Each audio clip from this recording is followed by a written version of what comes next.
And now I'm asking you. I think it hurt him a lot because he's the one who's most.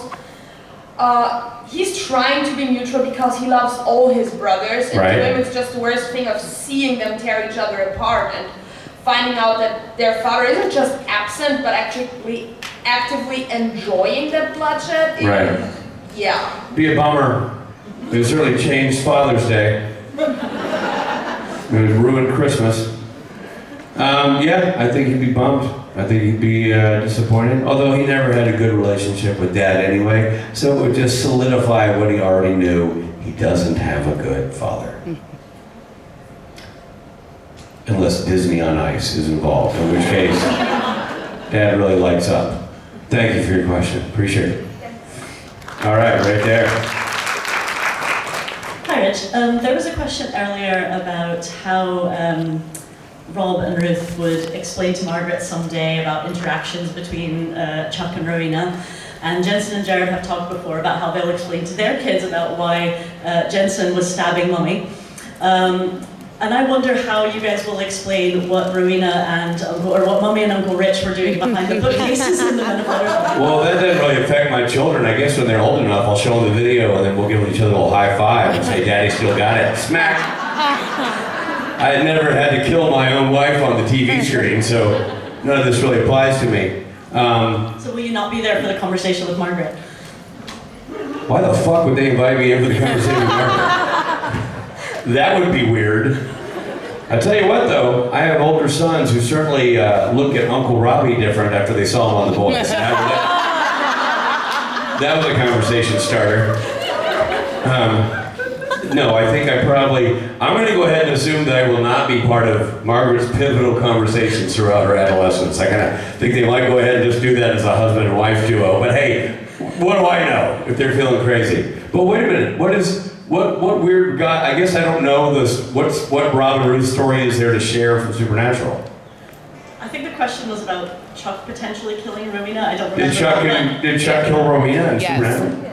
Yes. I don't remember that. Indirectly, yeah. Say it again? I guess indirectly. Oh, you didn't ask the question? No, I didn't ask the question. Yeah, because I don't, I mean, I guess he wrote it, in theory. Oh, you're saying because the writer, Chuck is God, had something to do. That's going to be a real esoteric conversation with Margaret. I think she'll get bored halfway through it and walk away. Yeah, luckily I have none of that weight to carry to explain to my children, who also are significantly older than Margaret. But yes, Uncle Robbie. And Splinter in the sauna. You know, there you go. That's a much harder conversation. Much harder conversation. Well, watch your tongue there, young lady. Thank you for your question. Appreciate it. You don't have one because you're waiting for Jared. But the punishment is, if you're going to wait for Jared, you have to make up something to ask me. Okay. I have a new side fandom. You have a new side fandom. Okay. Yes. Since December or January this year. What do you think about Heated Rivalry? Heated Rivalry. That's the gay hockey show. Yes. I haven't seen it. Oh. But I think if people like it, I think it's great. Yeah, it's great. Good. Yeah. And I'm thinking, if Jensen would have done at 25 years old the kind of photo shoots that Connor Story is doing right now, like 1/3 of the world population would have been conducted. Slow that last sentence down. Sorry. If Jensen had done the kind of photo shoots that Connor Story is doing right now. That Connor's who's He's the lead of Heated Rivalry. The lead of Heated Rivalry. He's one of the actors. Okay, just so we're clear, I don't watch Heated Rivalry, so I need context. But yes, okay, so there's a young man who stars in Heated Rivalry. Yeah. So he does photo shoots. Yeah. And am I based on your face? They're racy in nature. Yeah, they're risque. It's weird because my son is 24 years old, so crushing on a guy that's the same age of your son is kind of weird. But I'm happy that he's on another continent, so that's good. Okay. But he takes racy photos. Yeah. Boudoir photos. But he's getting paid a ton of money for it. Okay, so money makes it okay. Yeah. I Absolutely. Okay, and then, so what's the question? He takes racing photos? If Jensen would have taken those kind of photos at 25 years old, 1/3 of the world population would have been combusted. Would have been compacted? Combusted. Combusted. Like gone up in flames. Well, that's one way to get rid of the population problem in the world. Yes, I feel like there's not a question in there, but I think it's been a great opportunity for you to vent and show your passion for heated rivalry. I'm sorry that Jensen didn't take the opportunity at 25 to do racy photos. Yeah, me too. But what are you going to do? Here we are. Sigh. You'll live to see another day. Thank you? I can only blame myself. I made her do it. He wants to have a question. That's on me. That's on me. That's on me. No, I own that. All right, here. Hi Richard, how are you? Great, how you doing? Good, good. Thank you for being here. Thank you for being here. So my question is, I actually asked Ruth this question earlier and Jared last year. I know you played different characters in Supernatural, but I'm probably going to ask you about Gabriel. Sure. What has Gabriel taught you, like in life? The character? Yeah, like you playing Gabriel, like the character, like what has he taught Richard? Okay, so here's the honest answer. The fictional character of Gabriel hasn't taught me anything, but the opportunity of playing Gabriel has been a great education because, assume that Gabriel is all the characters I played, right? So when I came onto the show, that was Gabriel. We didn't know it, nor I didn't know it. Nobody knew it, but that was Gabriel. Tall Tales, right? So the fact that I've gotten to do I get called in to do one episode of a TV show that I'd never heard of, directly links to us having this conversation in Rome in 2026. So from that moment of getting the phone call that I have a job to this moment has been a huge education in production and learning how to play characters that become multifaceted over years at a time and change directions years. One point you're this guy, then you're this guy, then you're this guy. Getting the opportunity to direct on the show because I was associated with it as an actor. In the framework of getting to direct the show, that has challenged me artistically in a huge way. And then even further expanding on that, I get to direct myself. Even further expanding on that, I get to direct myself playing two characters, both of whom beat each other up. So the artistic and professional challenges that the show presented to me were phenomenal and rare. That the guy who says yes to a guest star on a show that he's never heard of in a season 2 CW show, WB show, ends up with all those great experiences under his belt thanks to that show. On top of that, it's the friendships, people I'm very close to, Rob Benedict, Jared, Jensen, Misha, Ruth, everybody who's here, Mark, and all the people you've met who aren't here, who are critical to my life. Jason Mans, who we talk, we do shows together, but we talk parenting, we swap photos of our kids, we share each other's victories, we share each other's failures and hardships. Great experiences that are all linked to this character, to Gabriel, to this world that I have been invited into years ago. So the impact is tremendous. It's not necessarily what Gabriel said on the page or what he did in a relationship in a scene, that kind of stuff. It was everything that brought those things to life, that stitched together a fabric of experiences that is immeasurable in my life. Huge impact. I could go on and on, but it really is truly, it's just one of those weird things in life. It's almost like, for lack of a better analogy, it's like meeting your spouse at a bus stop. Some random series of events, and next thing you know, oh my gosh, if I'd gone left and not right, it wouldn't have happened. Who would have known? It's different if you're the star of the show, but to come in a supporting character role and find that you are now in the current that is flowing with this show for the next 20 some odd years is pretty amazing. It's the kind of the stuff of TV history legend, and it's really cool to be a part of. Thank you, Richard. Thank you. Thank you. Appreciate it.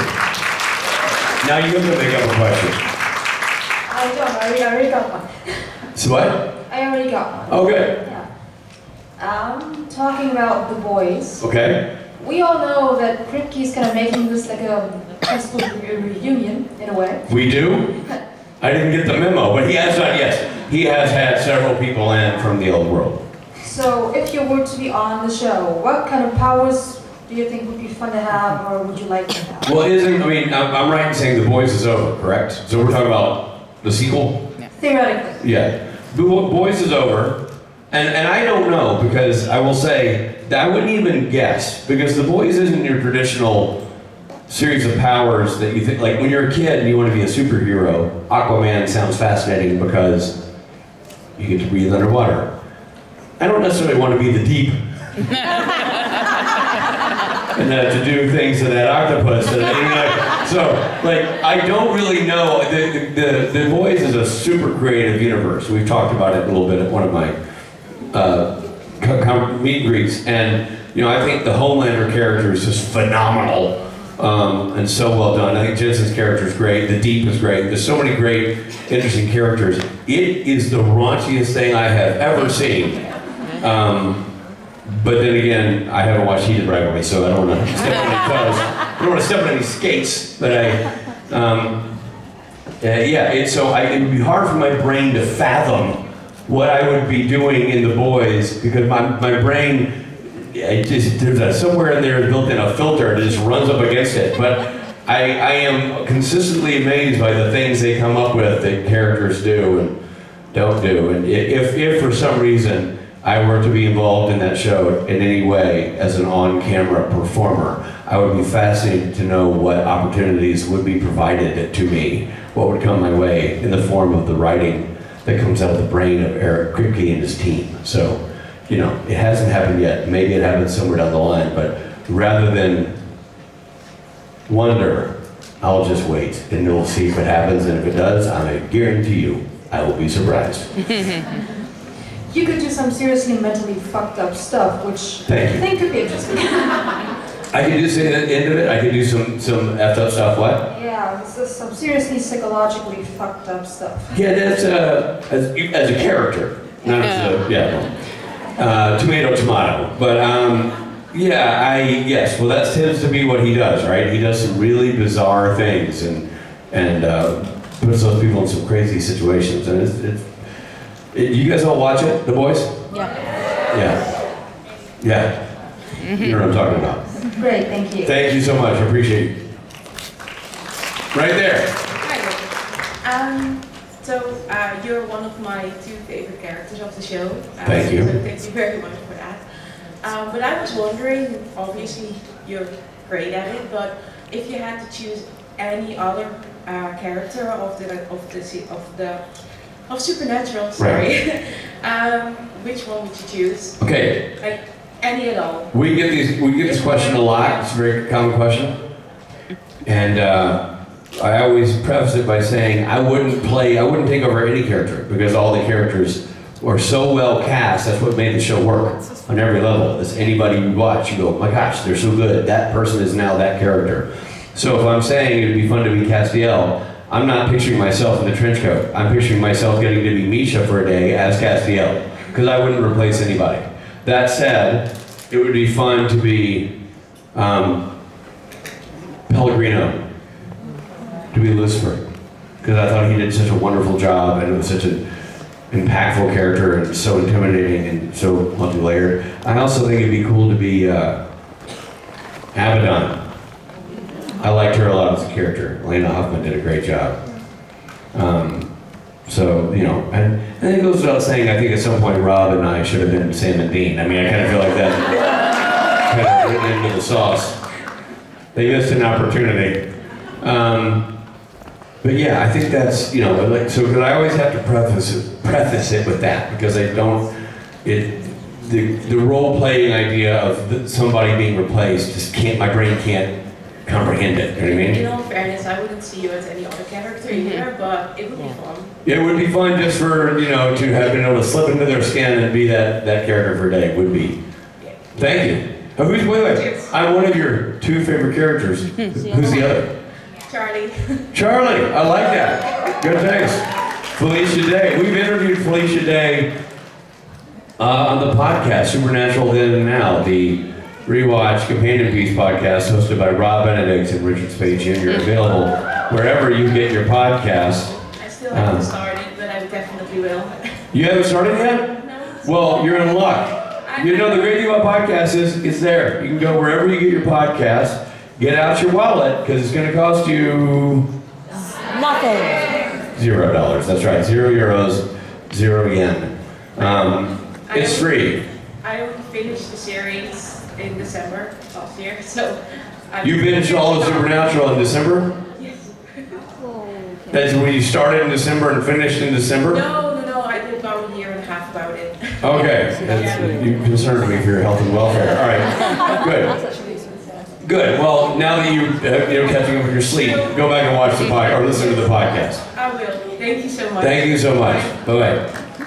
All right, now you have to make up a question. Now it's one for you. Good. Do you have any tips for surviving nuclear war that you learned from Jericho? Here's one of my great jokes, one of my favorite jokes. I'll use Rob and Rich as the duo. This is a joke that I heard years and years and years and years ago.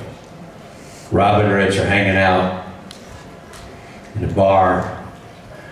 Rob turns to Rich and says, Rich, if there's a nuclear war and the bomb goes off, there's nothing we can do, and you know you're going to die in a matter of moments, what would you do? And Rich looks at Rob and says with earnest, I would bang the first thing that moves. What would you do, Rob? And Rob looks equally earnest and says, stand perfectly still.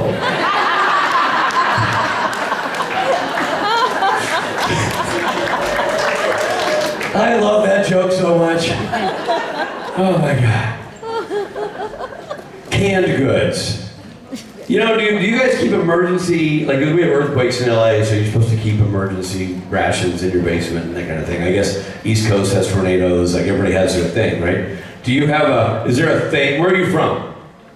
Wales. Wales. Is there a thing in Wales, like whales, or whatever, like, you're worried about that you have to, like, you know, be prepared for?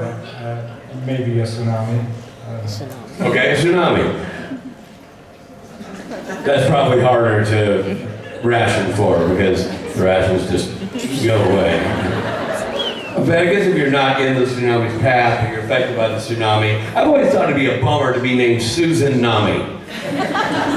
You know what I mean? There's some names in there that you're like, what a bitch, and you're like, oh, bitch, she's coming over. Who? Tsunami's on her way over. People are like, and run. You're like, no. It's my friend Tsunami. She's not a giant wave hell-bent to destroy us. You know what I mean? I think it was. I always thought it'd be a bummer to be named Albert Kaida. You suck. You've done nothing wrong in your life. You try to get on a plane. The check-in doesn't go well. You're now in security holding, all because you named for your uncle Albert. I mean, like the Kaida family can't use that name anymore. You know what I mean? Be a bummer to be Joseph King.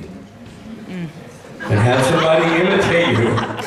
And every time you introduce yourself, you're like, I'm joking. And people will get annoyed, like, there's no time for that right now. We don't have time for that kind of nonsense.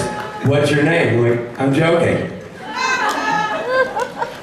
It's not good. Wouldn't want to be that guy.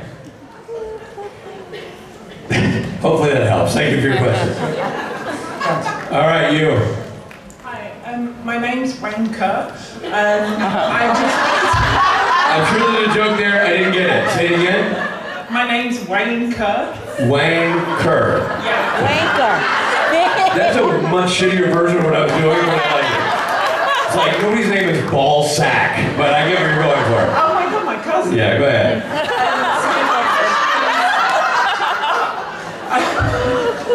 My question is, obviously there's that little thing called COVID towards the end of the filming of Supernatural, and it was obviously going to be all the cast was in a pub ending. So is it do you feel that it's just like Supernatural's ended, that's it? Or would you like to do like a little Easter egg where you guys all just do like the original ending? Would I like that to happen? Well, the ending is already played out. I think that's done. I think if you were going to do, they were going to do like, was there some debate that people don't think the show's over? I mean, I think if they did a, somehow they created a story that made sense where the story was to do a 2-hour mini movie or an event down the road would be awesome. But I wouldn't go back and redo an ending because they already did an ending. Whatever we think of the ending, it is what it is. It's frozen in time based on the opportunities that were provided to the show. We're lucky we got it because it was impossible to shoot things during COVID. Really, really difficult. And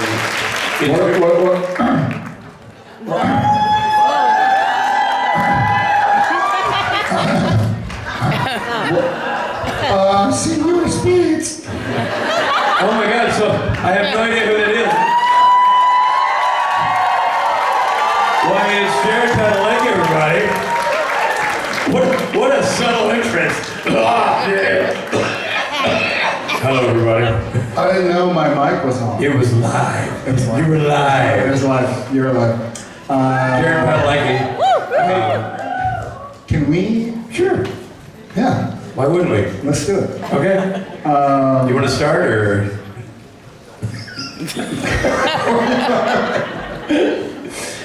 So I know that this lady, she's a huge fan of Heated Rivalry. Which, do you know, okay, one second. No, this is it. I totally interrupted. Do you know, have y'all seen the YouTube video of somebody asking Chris Hemsworth and Scarlett Johansson about like what the names of the guys, and Chris Hemsworth was like, Sam and Dean. And I was like, you've arrived! Thor knows who I am.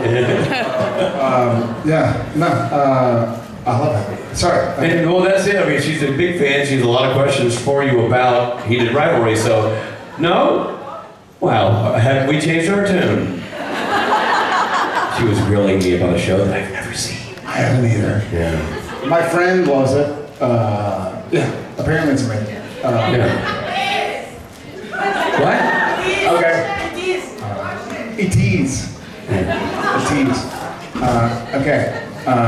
Are you sticking around for a little bit? Yeah, just for a second. Or you want me to leave? No, I can leave. I want you here always. That's a lie. You were with me when I stopped every train in Europe. That's true. That's true. I was. And I will take you with me anywhere I go, anytime. People ask me that story, so obviously it's a bit of a favorite, and I don't retell the story anymore because it was done once on this stage with your wife, and it's to me the ultimate retelling of that story, and it's in high def on the internet, so I'm like, why have me ruin it by myself? And just Google it and watch the OG, the people who were there. The people who lived it. You, me, Jen. I know, we did. Yeah. So there you go. Sorry. Google. No, all right, so let's start. Since I forced her to ask me questions. Now let's start with her so she can ask her a proper question. Go ahead. Yeah. Jared, after what you said to me at the autographs, I'm kind of sorry for this question. But What'd you say to her at the autographs? it was something nice. Oh, well, that's refreshing. No one saw that coming. Since Purgatory last year, we know that you're kind of wearing holes with socks on your feet. So that's bugging me the whole year. When you were shooting the scene where Sam loses his shoe, did you wear socks with holes or without holes? Man, I was worried we were going to get like surface questions. When did you start wearing holes? Let's go back to the skating. Yeah. That was so long ago. Probably. No. I'm not putting my socks on. Do you have holes now? Probably not. You know, I can answer. Oh God, this is not gonna. Nobody wins here. By the way, these are so stinky. That's why I'm gonna deploy the chute the second that opens. These are the last pair of boots I ever wore on Supernatural. Like these are Barnesy shoes. They stink. Okay. They stink. Here's why I have a guess that you did not have holes in your socks. You know why? Thanks.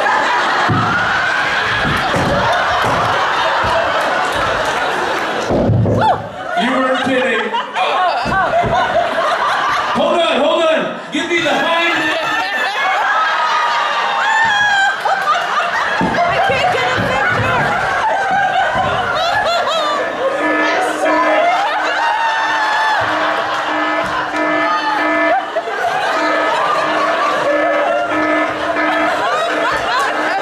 Run!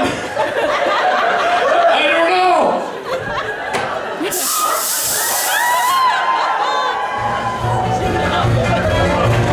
It's this. It's the digital wheel.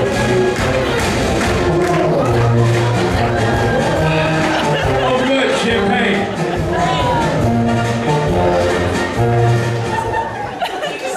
There you go. Happy New Year.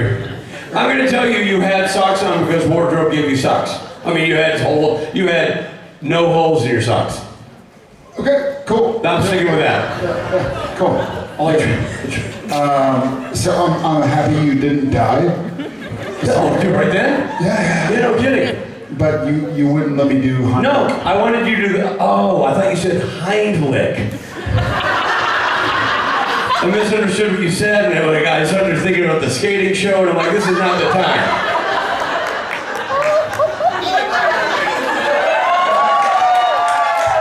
That's my bad.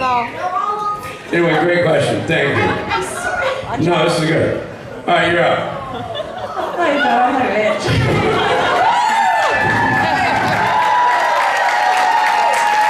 Yeah, big yay.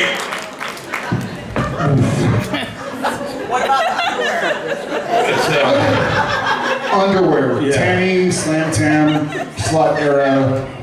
Ask about underwear. No, ma'am. We're not doing that. Hold up on that. We're gonna put a pin in that. And resume.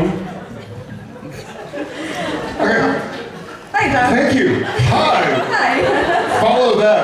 I don't think I can. So I'm currently rewatching Supernatural, but I'm doing it in a random order. I'm using a random number generator to watch the show and review it. If there was a TV show that you would watch in a random order, what would it be? That was the most confusing version of English I've ever heard. Yeah, it was a little challenging, but I got it. If there was a TV show we would watch, In random order. That you wouldn't mind watching in random order. Simpsons. Simpsons. Yeah. Oh, 100% Simpsons. Don't fucking copy me. Judge Judy. There's no story arc there. Okay, a scripted show then. Just great. What? A scripted show. Oh, Judge Judy, the reenactment. Simpsons is scripted. What would you watch? What would you watch? She's doing Supernatural that way. Yeah, I'm watching Supernatural in random order. In random order, so you would like throw on the TV like BBC, and then watch the finale, and then watch like Wendigo. Okay, fine. Yeah, when did he go? I never found out.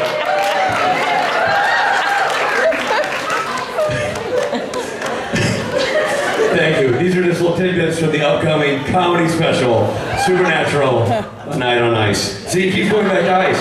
First, it's Rob Benedict is a Disney musical. Secondly, it's, what's the show called? Heated Rivalry. Heated Rivalry, and now, Supernatural, the ice experience. All right, you right there. 2 years ago, I asked Jared a question. What was the most important thing you're going to teach your kids? Oh! And this year... Wow! Yeah, way to bring it down. You already answered that. To land the plane. I did. 2 years ago. By the way, but thank you. because she just left me like off the hook. She's like, what's the most important thing to teach your kids? You already answered it. Richard Speight. What is the most important thing It's you not want the to teach your kids? I've got it. I've got it.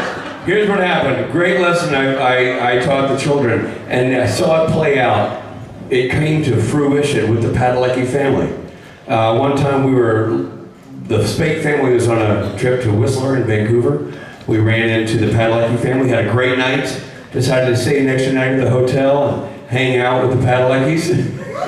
I mean, in a separate room, except for one Speight. Frank Speight. Frank, my youngest Speight, spent the night with the Padalecki's and played with the kids, and it was super fun to have a sleepover. And Jen Padalecki, being the loving mother that she is, asked, we were going to put out the breakfast order on the doorknob for the next day. And so she asked Frank, she said, Frank, what would you like for breakfast? And Frank, who was 5 or something, he goes, well, my dad doesn't want me to have any more pancakes. So I'm gonna have oatmeal with breast milk. True story. And she goes, breast milk? And he's like, yes, please. And she goes, don't you mean oat milk? And he's like, knowing he's busted, and his ruse didn't work, he's like, all right, oat milk. And that is the lesson I have taught my children. You're welcome. Ladies and gentlemen, Jared Padalecki. Ladies and gentlemen, Richard Speight.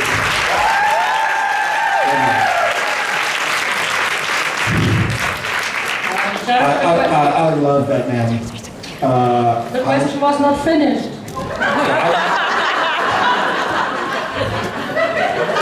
Who's talking? Hi.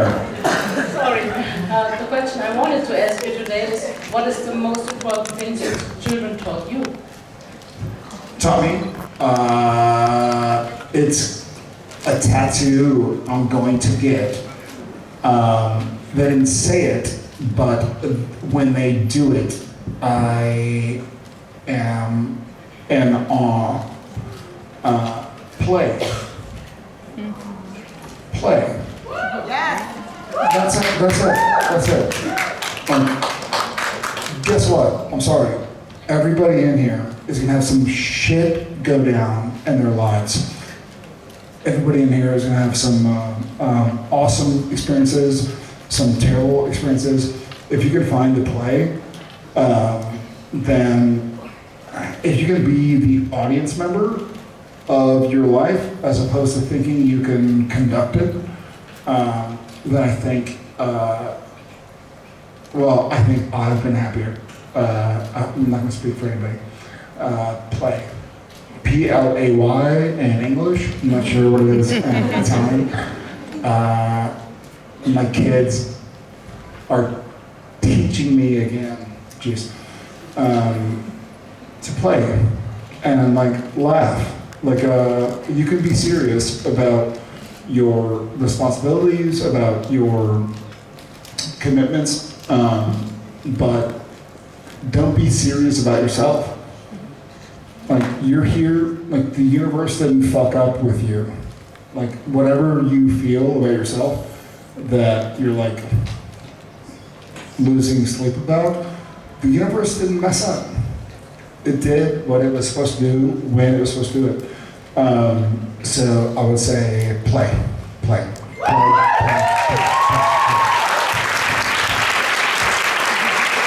you. Hi. Hi, how are you, Jared? I'm good. How are you? Good, how you doing? I'm good. I said good. How many times do I have to answer it? Okay, so we are 6 years post Supernatural, and you and the boys have been doing these cons for years. What does fandom mean to you now?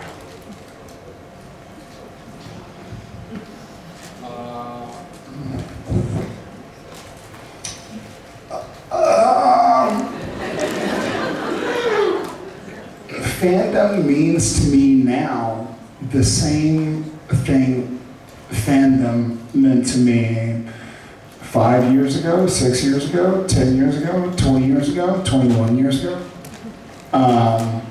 It was sort of like, hey, we're gonna get on this boat, and the river is going that way. We think we'll see. And anybody want to come along? Like, it's gonna suck sometimes. Bugs.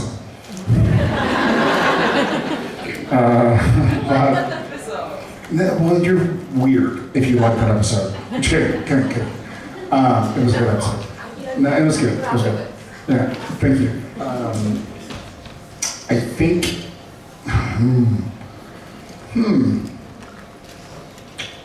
I think one of the things I learned from Supernatural that lasted for a long time, because it went for so long, thank y'all, was that life happens, you know? And no matter what you try to do, the river is going where the river is going. You know, you can try and steer this way or steer that way. You can try and turn your boat around and row back up the creek, but the river is going to end up where it ends up. So some people call it God or Yahweh or the universe, but for many years I thought I felt like I had to force the world into my idea of the world needed, like what it needed to be, you know? Like I had to do this, do that, make some money, invest in whatever. And then over the years, there's a lyric in Pearl Jam. It says, the young, they can lose hope because they can't see beyond today the wisdom that the old can't give away. And so I think I've been very blessed. Honest to God, I can't fucking believe that y'all are here today talking about the show, supporting the show, watching the show, and I feel like overwhelmed. I feel nervous, like I feel sweaty, like I'm sweating because I'm nervous. But I feel like hopefully life is long. Hopefully, and if it is, then try and make the most of every day and try and play to the prior question. That was a really shitty answer. But thank you, Jared. Love you. Thank you. Love you. Thanks so much.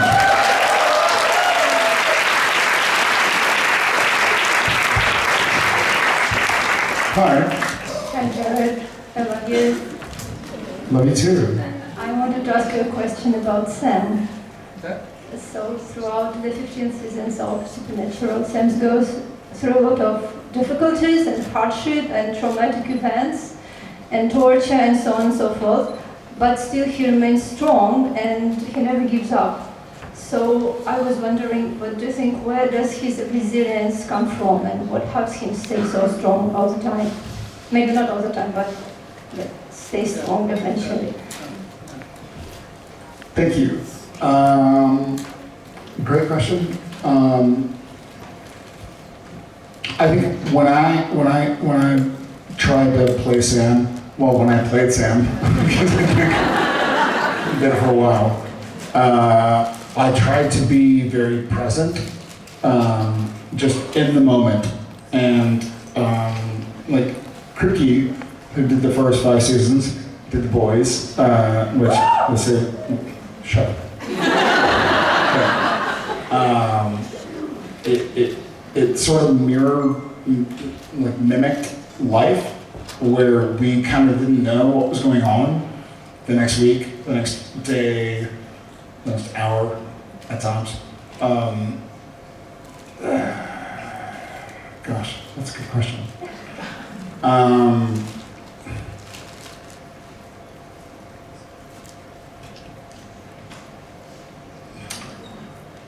Good question. No, I mean, I'm sorry.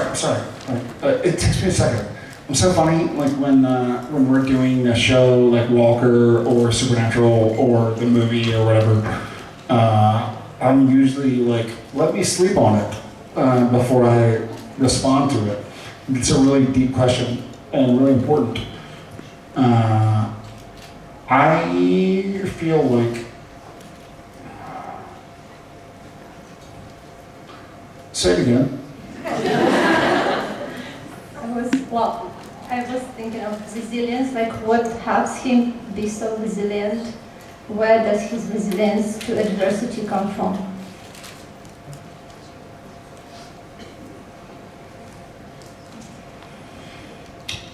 I think when I was playing Sam, the resilience wasn't resilience at all. It was surrender. It was, this is what's going on. I'm going to be here for however long. I could be here in whatever way and shape and form I can be here. So I think with like what Sam taught me, Jared, was surrender in a weird way, because obviously Sam and Dean are like killing God and killing Lucifer and all this, but really at Sam's core, he was just like, okay, what's next? Okay, like it you know, like manifested or looked like resilience, but it really was surrender. I was like, okay, I'm awake. What's up today? Let's figure it out. I'm gonna do my best. If I lose, I lose. Which is why, not to ruin anything, but which is why in the barn and the finale, Sam was sort of like, you know, so we did the whole fight scene and this and that and punch and kick and yada yada yada, and then there's the bit where Sam with the guy who's about to kill Dean, and Sam goes, bang, and they're like, okay, cut, see you tomorrow, and so go home. Don't fucking sleep. I didn't. So we get there the next day, and we're literally starting at like,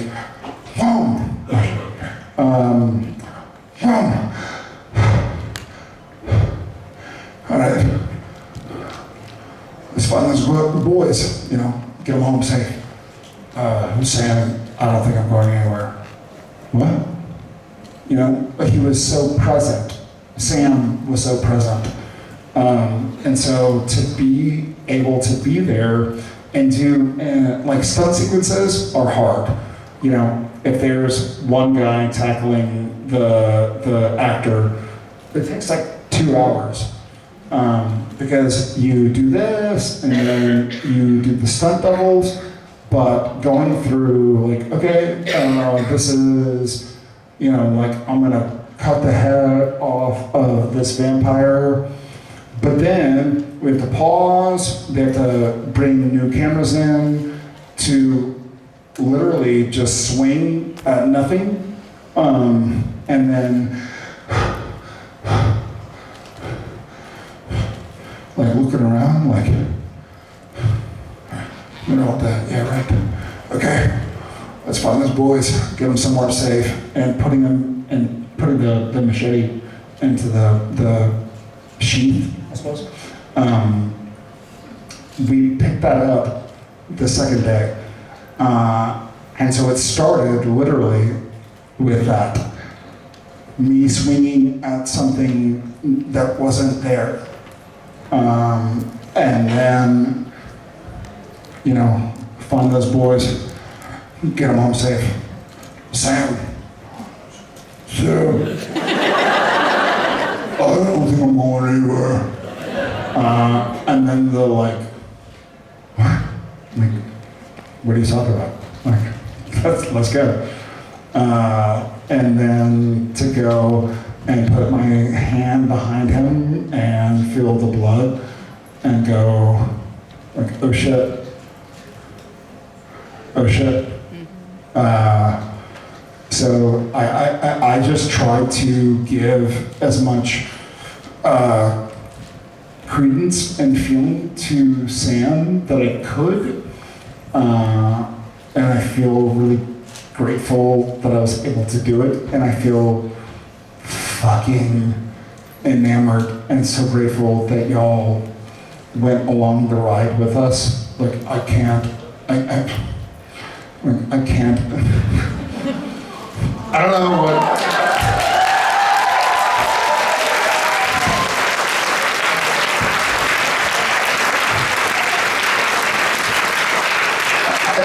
I don't know what Jared did in a past life, but I'm really happy he did it, or she, or whatever, because I feel so grateful to be here right now talking about this show.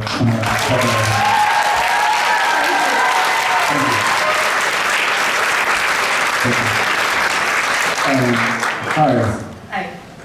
So you were talking about play and what your kids have taught you in that, and I know My kids that want me, and I'm sorry. kids that have taught you to play when you're watching your kids and they've taught you speaking about play. Yeah. When you have been recovering from the broken leg, what have you done for your self-care? Like what has, because I know running and exercising was always something that you would do for play and to bring that into. What have you been doing while you've been recovering?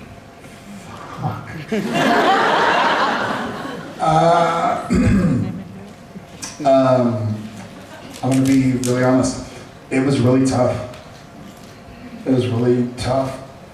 And I think I've mentioned this, like if you have a cast or like a neck pillow or something, and people see that you're injured, then they're like, oh shit, like, you okay?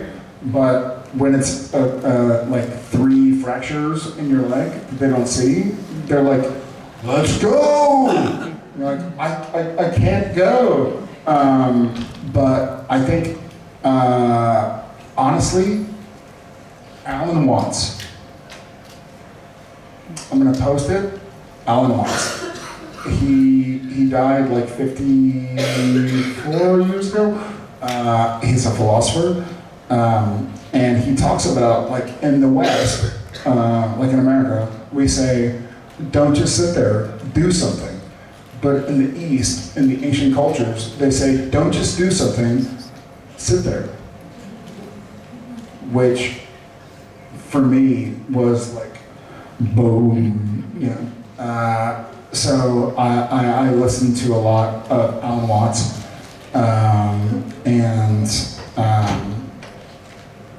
yeah, gosh, what a great question. It was rough. It was a rough time. Yeah, but I knew. Sorry? We're so happy to see you. I'm so happy to see you. Thank you so much. Yeah. I love you so much.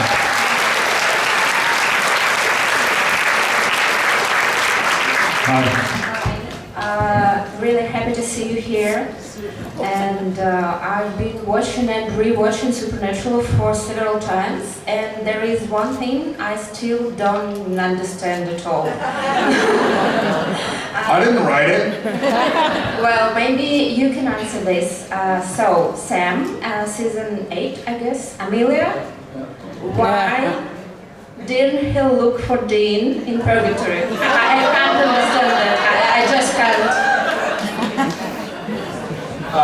That's a great question, and I have a really honest answer to that. Again, I didn't write it, so back off, dude. Like, chill out.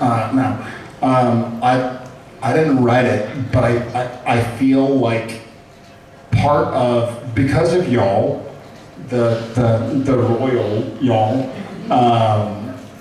we were able to play like it was life. And I think at that point in time, for Sam, he made a mistake. not for a bad reason, but he thought like this is what I should be doing, or this is the way I should go, and he kind of, he went a certain direction that I wasn't a big fan of as a person. I'm sure a lot of y'all weren't a big fan of as a person.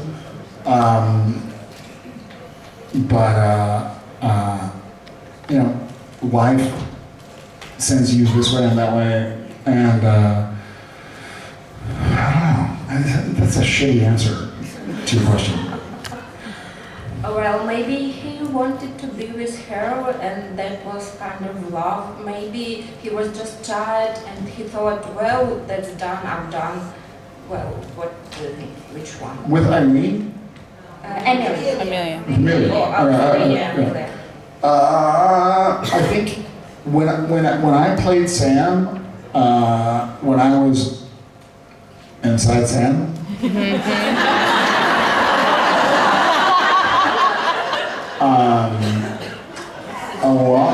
a lot of what I thought of as an actor from day one is that I didn't want somebody to be connected to me because they would get hurt. From Mom to Jess to whatever, a lot of, and I'm sure a lot of us in this room have felt that way. I certainly have. Jared has. But I think a lot of what I felt, you know, when they called action, was this sense that, like, I don't want somebody to get close to me because they're gonna fucking get hurt. So the best thing I can do, Sam, is make sure no one gets close to me. And so I think with Amelia, with Eileen, was sort of like, this is a great person, they're amazing, and if they, I mean, Sam was responsible for his mother burning on the ceiling, then Jess burning on the ceiling, he has demon blood, like, how would he not feel like he's cursed? Like, so a lot of me when I was like vibing with Sam and like really feeling it was this feeling of like, I can't get close to anybody because if I do, they're gonna get hurt. Sorry, I answered your question. Perfect time for Rob Benedict to take the stage. What a segue. Speaking of hurting people, Am I getting kicked off or are we gonna chat? No, we're just chatting. We're here to We're chat. joining you on stage. That famous trio, Rob, Rich, and Jared.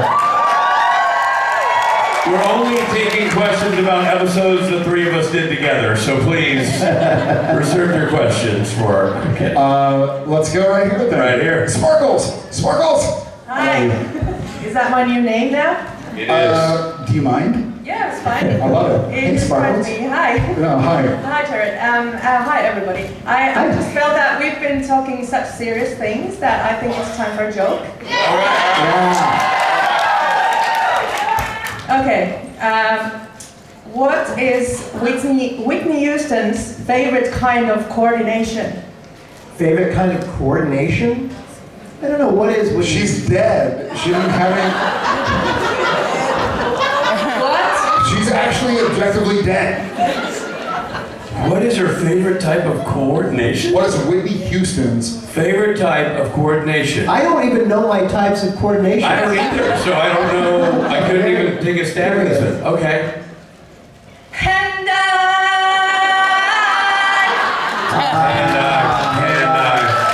Hand-eye coordination. I get it. That's good. Hand-eye. Did you guys, how many of you were in here earlier today when I told the Armageddon nuclear bomb Robin Rich joke? I had a good Robin Rich joke. Okay. You want to hear it? Yeah. It's good. So I have to play you and me in this joke. Okay. But this is Robin Rich. End of days, the bomb has gone off. And we know in these guys just having a drink at the bar, like, oh no, end of days, they're playing this scenario out in their head, Rob and Rich. Rob turns to Rich and he says in earnest, hey man, if the bomb did drop, and we knew that it was just moments, just a few scant minutes before we were wiped off the face of the earth and all we knew and loved was gone and taken from us and we were just dust. What would you do, Rich? What would you do? And Rich thought pensively for a moment and then looked at his buddy Rob and said, Rob, I would bang the first thing that moved. Shit, I move a lot. And whoa. And that was the old joke. I said, Robbie, what would you do? And Rob's answer was, in a panic, I would stand perfectly still. That's good. Not true. It was a good Rob, by the way. Thank you. That's a good joke, though, by the way. That wasn't terrible. Can I ask my question as well? Yeah. Oh, okay, that wasn't your question? Okay. Admit it was a question, but it was not my question. Okay. Sorry. My question was, actually, it's nice that all of you can maybe answer. Better than just me? Wow, So ouch. You're happy that they're here? I'm weirded out by that. Anyway, you've all had a long career as actors, and you've worked with lots of different directors. What is the best way a director can help an actor do their job? Like, have you?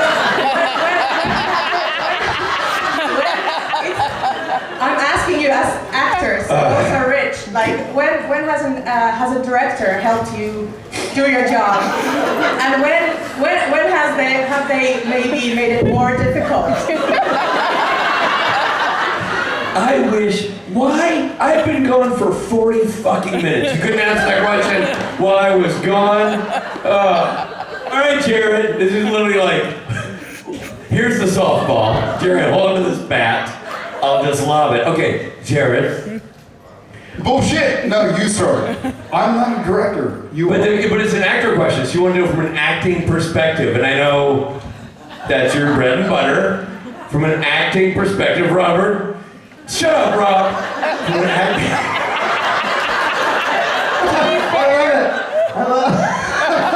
You get stuck, you're like, Rob, shut up! Well, you know you're part of the problem here. You've never been happier, by the way. This is your happy place. What's my happy place? Yeah, I know. Jared has had to answer really difficult questions, so I have, yes. Oh, it's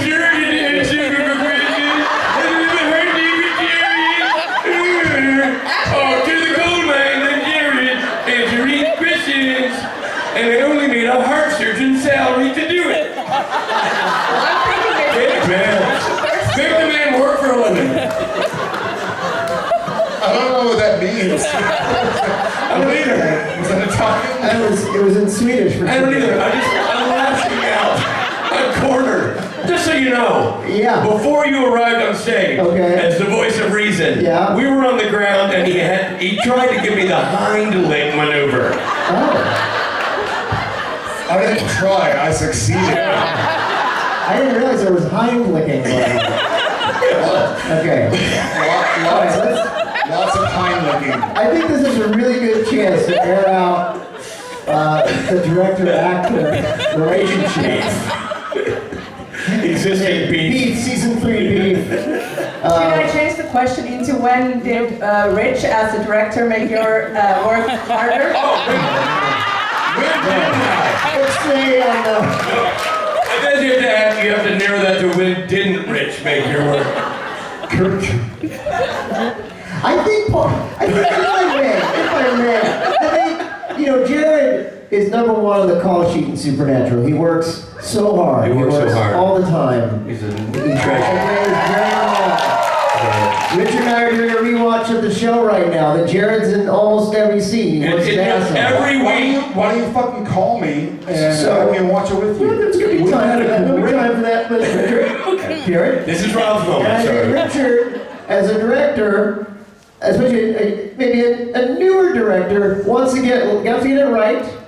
Gotta try. Gotta do a lot of takes to get really what his vision is of the Jared's working hard. We're in very long days, and Jared's like, you know what? after a while, he wants to move on, so his day can be done. He can go home. You know what I mean? I'm taking both Sometimes sides here. those two goals can clash with one another, right? Correct. Where the actor who works all the time is going like, really, man? And the director's going, really, man? Because he's got the higher ups going, Rich, deliver me a good product. You Right, I got Phil Segretia breathing down my neck. Right, so both things make sense.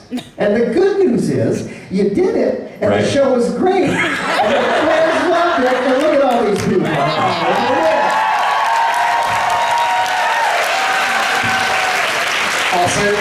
I'll say this in front of Speight right now. He reminds me very, very, very much so, as director, of Phil Segretia. And Phil, as y'all know, is one of the fucking greatest directors of all time. Phil is the reason that I'm married to Jen, because he edited her pilot, Wildfire, and so when she went to audition season 4 for Ruby, they're like, why does Phil love you so much?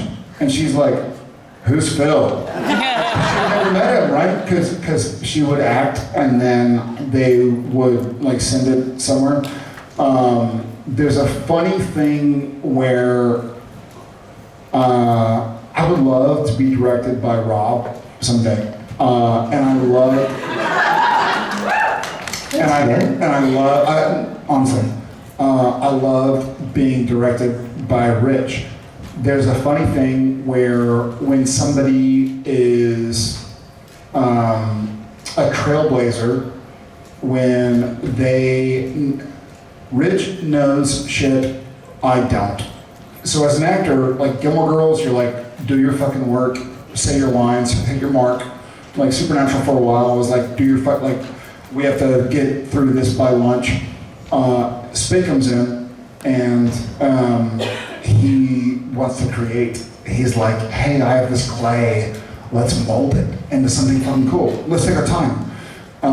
One of my favorite scenes of all time was Sam and Sully. Great. Great episode. And the way the visual of Sam, because I'm a tall guy. I used to be a big guy, but I'm tall, and having me be below Sully. So, you know, if Sam is like this, like, Sully, I'm just not sure what's going on. And Sully's there. It's different than if I'm sitting visually and sounding like, I still need a chair to get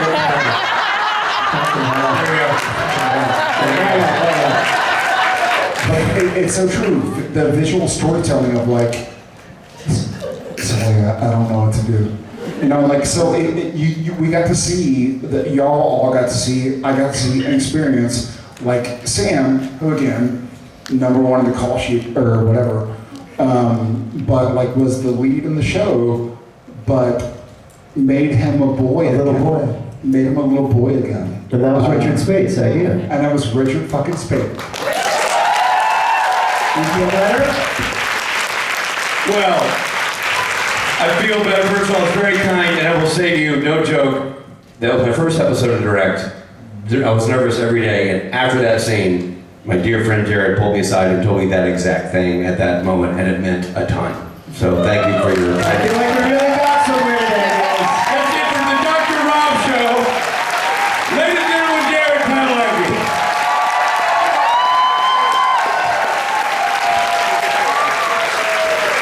There goes Jared.